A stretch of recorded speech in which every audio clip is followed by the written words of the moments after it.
You're listening to the RFP Success Show with 8-time author, speaker, and CEO of the RFP Success Company, Lisa Rehurek. Tune in each episode to learn what today's capture and RFP teams are doing to increase their win percentages by up to 20, 30, and even 50%, and meet the industry trailblazers that are getting it right. Let's get started.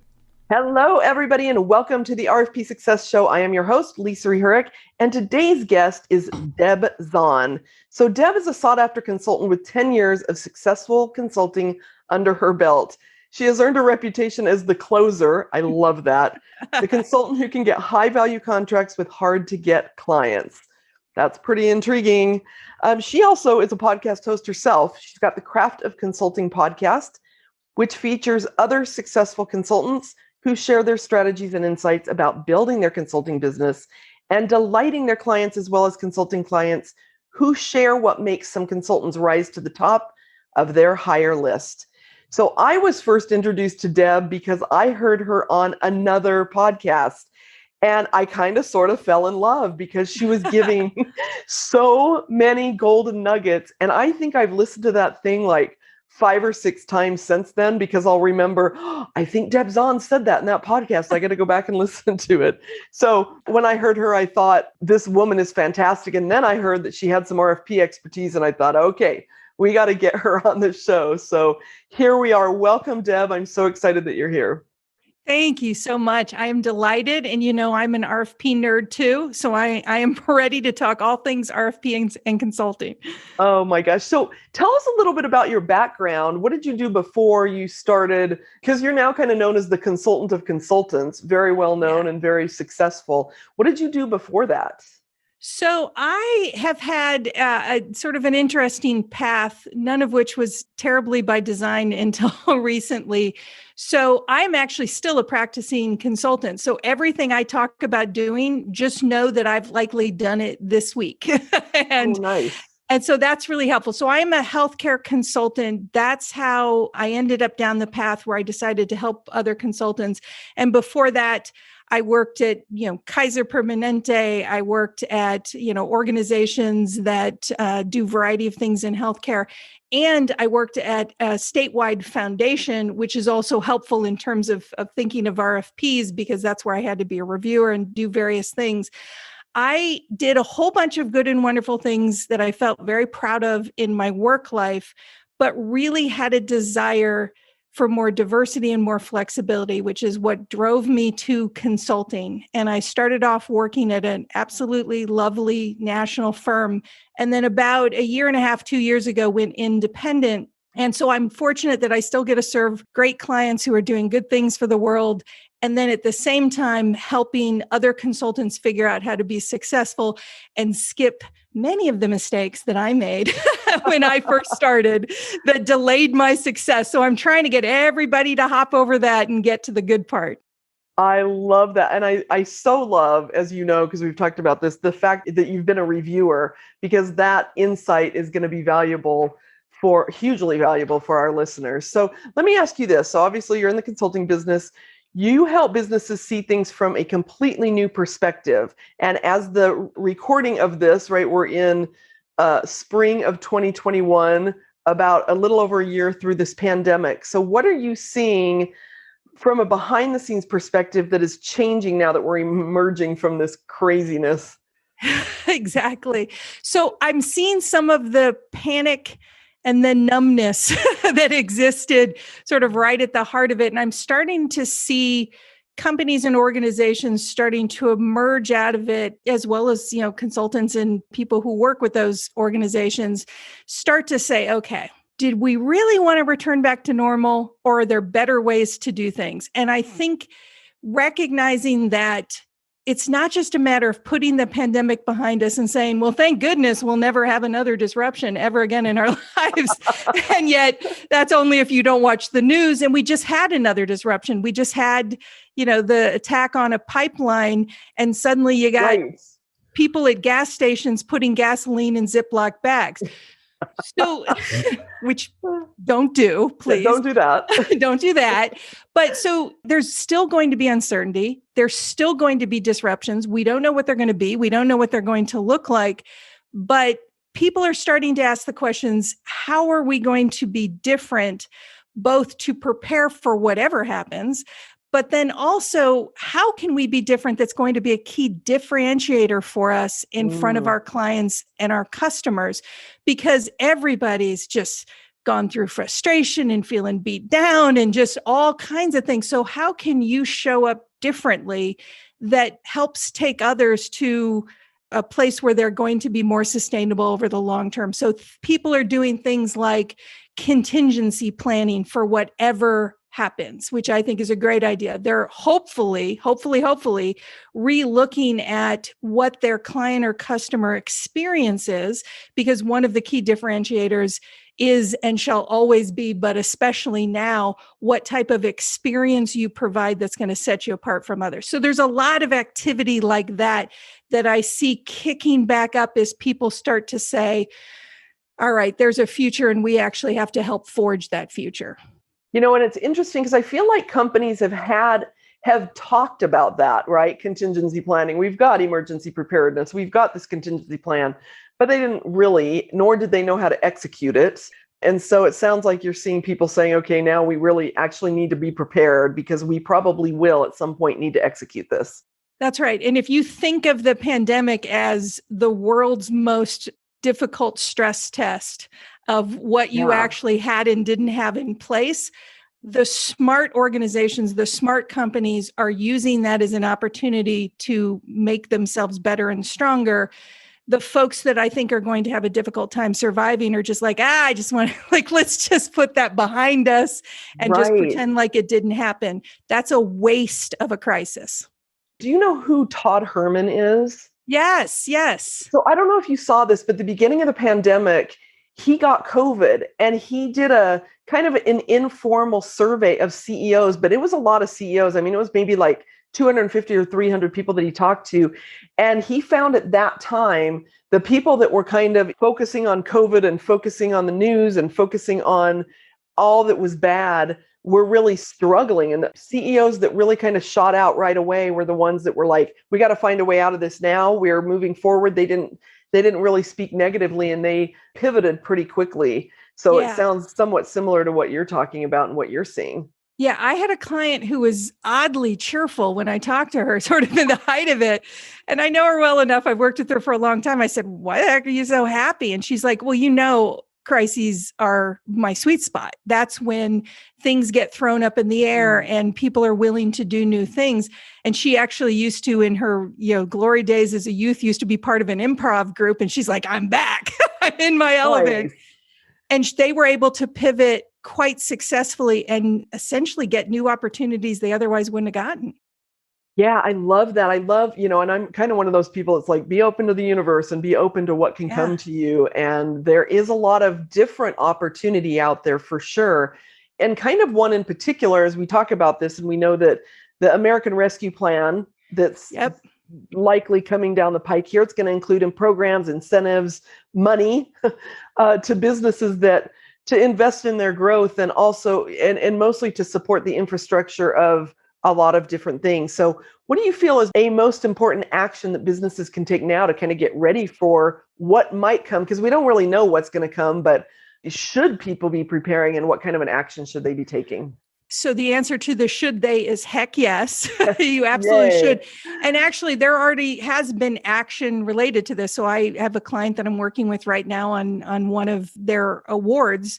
So the first thing is, don't wait until something happens. Don't hope that you're going to hear about it and that you're going to be able to take advantage of it. You can actually track and anticipate these things. So you can go on the Federal Registrar or grants.gov, things I know you're very familiar with. Pay attention to what trade associations are talking about, because they have people and lobbyists who are paid very much to be able to see what's coming down for the types of businesses that they represent. So get that information and track it on a regular basis. So one, you don't miss opportunities, but also so that you can try and get out ahead of it and say, all right, given what we're seeing, is already in place or might be in place, what do I think I'm eligible for? Are there other folks that are eligible that I could either help or partner with? In which case I want to start to perhaps forge some of those relationships now before, the dance and everybody wants to be on their dance card. Right. Recognize that for, I think most of it, if not all of it, a lot of the money has to be spent in a really short period of time. So some of the money that I know about that has gone out to health centers across the country has to be spent within 2 years. It's really easy to think in the short term. What's the money? What can I use it for? How do I fill holes that, COVID and the economy charge? And just think like, how do I get back on my feet? Rather than also thinking about it, because that matters, but also thinking about how you can use those short-term dollars to support your long-term sustainability and your long-term growth. Like that's a critical way to look at the dollars. And I'll give an example because I'm actually helping a client with this. So one of my clients is a health center from the federal agency that they report to. They got an allocation of $48 million. Nice. That has to be spent in 2 years. Wow. I'm pretty creative. It's hard to spend $48 million in 2 years without creating a fiscal cliff for yourself. And so you're trying to avoid the risks associated with spending it on things that there will be no source to replace it with afterwards. Wow. But you also want to think about it in terms of what will make us stronger, what positions us so that as other opportunities come down the pike or other opportunities to grow, that the money we're spending now helps us do that. So for example, if you need to implement or fix any systems that you don't currently have in place now that are mission and revenue critical, if you have to reorganize so that you're more efficient and effective, capacity building, skill building are critical. And RFPs are a great example of that. If you know that one of the sources of your revenue is going to be hopefully successfully bidding on RFPs, now is the time to get really good at that. To fix your system so that you can track it, you can know what your hit rate is, you can get away from the, throw spaghetti on the wall approach. Particularly as things get more competitive, you want to get better at the things that are core to your business. And that's a great thing to spend money on because it doesn't require money after it goes away, but you're stronger and you're more able to do the things that you want to do. I love that point about thinking about not just thinking about how are we going to spend this money now, but thinking about the ramifications going into the future. The other thing too, Deb, is, and I know there's actually something that you talked about in that podcast that I'm obsessed with. But, we always tell our people, look, you can't expect to win an RFP if it's just comes on your desk and it's sitting on your desk and you decide we got to bid on this. I mean, there's a lot of work that has to be done ahead of that. And to me, I feel like this is a perfect opportunity for companies to go into prospects or clients if they want to retain that contract and say, look, let us help you do some planning around what this is going to look like for you. Yep. And how we can help you make sure that you're ready for it. So use it as a business development opportunity also, right? Yeah, absolutely. Or use it as an impetus to start dating people you've always wanted to date, like from a business perspective. So if there's partnerships you wanted to forge, what a great thing to have a conversation around is, look, some of this money might be coming down. Together, these are the types of things that we could achieve. So to think about it that strategically and not just money that I could potentially get to fill holes. Yeah, and that's a huge value add. And even this huge nugget that Deb gave us a couple minutes ago, which was making sure that you're thinking about the long term of it, not just the short term. You take that to your clients in a strategic discussion. They're probably not thinking long term. They're thinking, how the heck are we going to spend this money today? What do we need? What do we need today? But they're probably not thinking about the implications for the future. So that immediately, Deb's given you a golden nugget that you can share with your clients. And they can do one thing that I did, which is even before they start deciding what they're going to do with the funds, help them develop criteria by which they're going to make decisions. Because otherwise it's too easy for it to be a, like cage match or dance off of whose will is going to prevail in terms of how the money gets used. But to have a set of criteria that makes them think about short, intermediate, and long-term goals that they have as an organization. That is so great. Kind of like a spending strategy session. Yeah. Beautiful, beautiful. There's so much more behind a failed RFP than just lost revenue. Employee engagement decreases with each loss, and a Gallup survey suggests that it costs up to $10,000 in salary per employee with 15% lower profits. If you're ready to increase your win rate consistently and put our winning and repeatable strategies in place, schedule your consultation now at bit.ly/chatrfp. That's bit.ly, bit.ly/chatrfp. So I knew you were going to throw out some really great nuggets, and I appreciate that. I love it. So one of your hugely valuable downloads is how to get to the proposal stage faster. Now, this is a little bit more about unsolicited proposals, so not necessarily RFPs, but all of us in business deal with that all the time, right? So are you seeing that process change at all with the chaos in the market? Yeah. And other RFPs, if they have a face-to-face with you, these things, I would say these things apply as well. So the process hasn't changed dramatically, except that we're in this in-between stage. And since we're in this in-between stage from, panic and fear to whatever sense of normalcy we're going to have, we're kind of in between those two things. You have to then approach it and think about it in a different way, and you have to take different actions. So I would say you have to be able to clearly demonstrate your value from the get-go and consistently, and be able to do that with just soothing clarity. And I'm using the word soothing intentionally because most human beings, including us, make decisions based on emotions. They don't actually, we rationalize the emotional decisions that we make. Right. So you need to get really good at actually demonstrating your value in a way that produces the emotional state you want the folks on the other side to have, which is relief, feeling soothed, feeling hopeful again, feeling like, oh my gosh, somebody's finally going to be able to help me. So upping your skills related to that, particularly as, depending on your marketplace, gets more competitive. So I'm finding with clients that I talk to and with other consultants that are working with clients is there are a lot of needs. You kind of can't throw a rock and not hit a need, but they haven't yet been able to take a breath and take a beat and say, what are my priorities and what should I be spending my money on? So it's kind of like this big, help, but they're also shy about spending money, particularly if they took a hit during the pandemic. So the more skilled you are at helping them get clarity about their priorities and what they should be spending money on faster, first of all, that's giving them value right off the bat. Second, it's producing all of those feel-good emotions like relief that you want it to produce. But that's going to help you get to a proposal faster, more likely get a contract signed, and get them to feel really eager about the good work that you can do with them starting. So there's urgency, but bringing in clarity is going to help you get to the proposal and contract.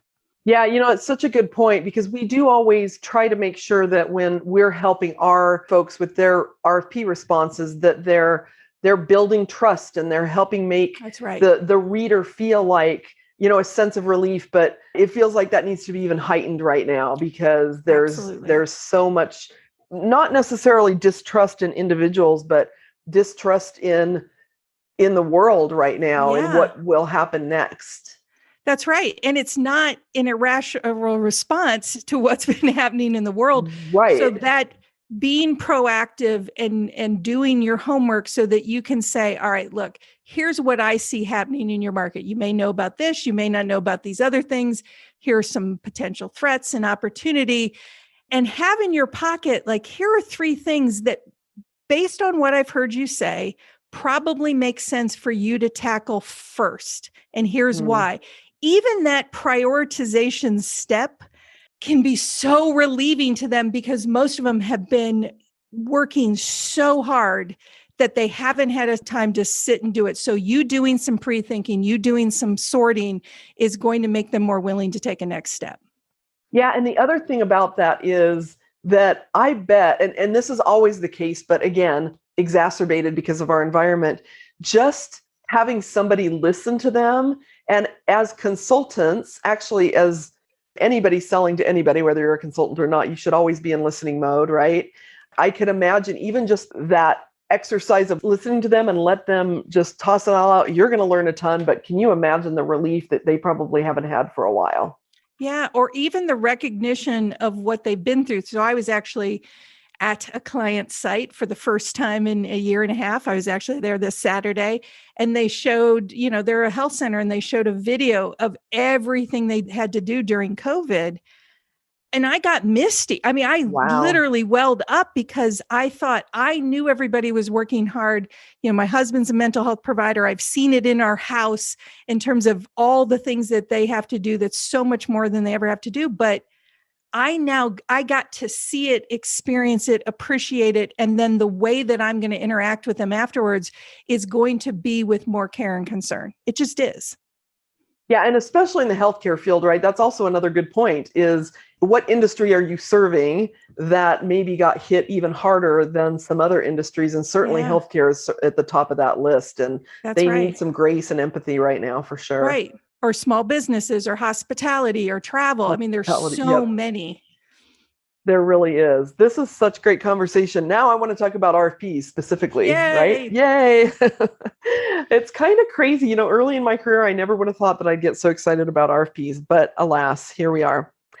So you've been actively involved in RFPs in the past. You've been on RFPs. I think you've even written RFPs. Is that right? Many. Yes. Yep. You've been a reviewer. So tell us a little bit about your experience with RFPs. So just to kind of set the stage there. You bet. So I have either applied on behalf of an organization I was working for, or been a reviewer, or even a client bid for 25 years. Now, on the ones that I write, I have my hit rate is in the 90%. Wow, so that's amazing. I recognize that's high. And there have been some federal opportunities that it was like a gold rush feeding frenzy. And, very few people got every single one we applied for. I got every single one we applied for. And I don't say that to brag. I say that because I kind of do sometimes, but I say that because I understand how to get the basics right. And I humbly understand how to get the basics right, which is why I have such a high hit rate. And the basics, which you talk about are all the time, which is like, don't go after RFPs that you're not a fit for, be clear of when you say yay or nay to go in after someone. And then really what, for me, the heart of it and why I think I have such a high hit rate is that I know that my job is to make the reviewer happy, not myself, not my organization, not even the agency issuing the RFP. All roads lead to the reviewer happiness. Yes. And I know that. And so I gauge everything around that because I want to make it easy and pleasurable for them to give me a high score. And I love that you said pleasurable because easy, yes, absolutely. But pleasurable, it's like, we don't want to read our own RFP response. We don't want to read the RFP. I mean, come on, I say this all the time, like, we've got to get rid of the boring RFP responses because nobody's going to read that. Nobody wants to read it and they'll check out. And you're not doing them or yourself any favors. So I love that you said that. Beautiful. Yeah. Yeah. I often put a fun phrase in there that's not jargon. It's not anything they would expect. And I've actually, when we've asked for the scoring sheet back, I've seen smiley faces on them. I love that. So instead of using industry language to say that, the way that care is being delivered is fragmented, I refer to it's friendly, but fragmented. And I make sort of a joke about it. Nothing that's flippant, but something that's just kind of fun when you read it because you don't expect to see it. Yes, I 100% agree with that because most RFP responses are dry as can be. As a matter of fact, I was working with a client not too long ago and their RFP response was, I think, 500 or 600 pages. And I said, You got to cut it down to 200. Now, I sometimes can be a little bit direct, right? And people don't quite know how to take me. And I mean, I probably should have been a little bit softer in that comment because they flipped their lids. They only had another, I think, 10 days to make any edits. But I'm like, nobody's going to read this. And they vehemently disagreed with me that they needed all this technical jargon in there. And I stood my ground and they cut it down, but not to where I wanted them to be. But, you know, at the end of the day, we think more is better, but it actually is not better for the reviewer. They're just going to get lost in that. And most of the time, the reviewers don't even know all that technical stuff and they don't care to. They want to know that they can trust you, right? So I'm going to back you up 100% and say that what they should do is send you a gigantic bouquet of flowers for that tough love that you gave them, because that's the difference between winning and not winning. Yep. If somebody wants to read War and Peace, they will go purchase it, and then they'll only get a third of the way through, if even. For sure. We should not make it painful for people to get to a yes. So I back you up 100%. I've certainly said it to my clients. Somebody made me count it up.